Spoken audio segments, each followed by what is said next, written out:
Boss Jello, Moya, pag-usapan natin chances ng Ginebra. As a Ginebra fan, ano yung tingin yung malaking sagabal sa kanila para umabante sa playoffs? Tingin ko ang Ginebra pag healthy, tapos kompleto sila, may laki ang chance nilang pumasok. Especially alam ko next game baka si Carino maglaro na eh. Tapos si kaya. Japet gumagaling na rin yung injury niya. Kasi Jason David out for the season pero sayang kung nandun siya. Pero malaki chance ng Ginebra sa tingin ko. Pero ano yung tingin mo na yung parang paulit-ulit na obstacle nila? Kasi if I'm not mistaken, for the past import-laden conference, ang laging tumatalo sa kanila talk and text. Ano yung kulang pa sa Ginebra ngayon? Tingin ko yung legit na center. Center. Yun nung nawala si Stan. Stan. Feeling ko Season.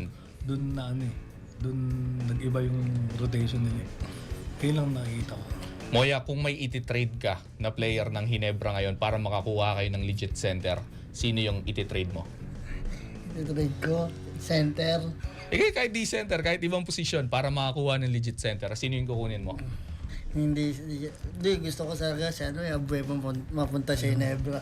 Ko lang hype ng Ginebra kailangan. Sino papalit? Si Sino? Hindi ko rin alam sinong papalit. Di malay mo, free agent na si Abueva. Kukunin Magaling. na. Nakalusot. Magaling, Papansinin pa ng mga Ginebra players. Magaling. Kukunin yun. Sana mapansin. Pero para sa'yo, sa mga players na nasa labas ng Ginebra, sino yung mga magagaling na center? Center si Baltasar. Bata pa yun. Justin Arana. Ayun, Twin Tower ng Converge. Gusto ko sa Ginebra yun. Parang Converge kaya puro Converge yung binabanggit mo. Ay, panalo. Sina Gov Delta kagabi. Gov Delta. Mukhang Converge fan nung kasama ko, hindi Ginebra. Purple Nation ka pala. Pero Moya, kung para makuha mo si Justin Baltasar at saka si Justin Arana, sino yung aalisin mo sa Ginebra lineup? Okay lang yan. Mga Stephen Holt. Bakit tatanggalin si Holt? Bakit si Stephen Holt? May Si RJ Steve... na eh. May May RJ RJ. na.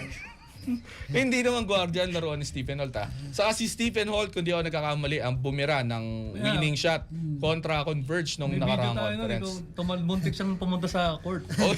Tatalon siya sa court nung na-buzzer beater niya. Oo. Ito.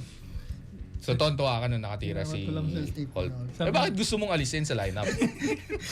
Manatiling nakatutok sa Abante. Sundan kami sa aming mga social media accounts at huwag kalimutang mag-subscribe sa aming YouTube channel, DWAR Abante Radio, para sa mga eksklusibong balita.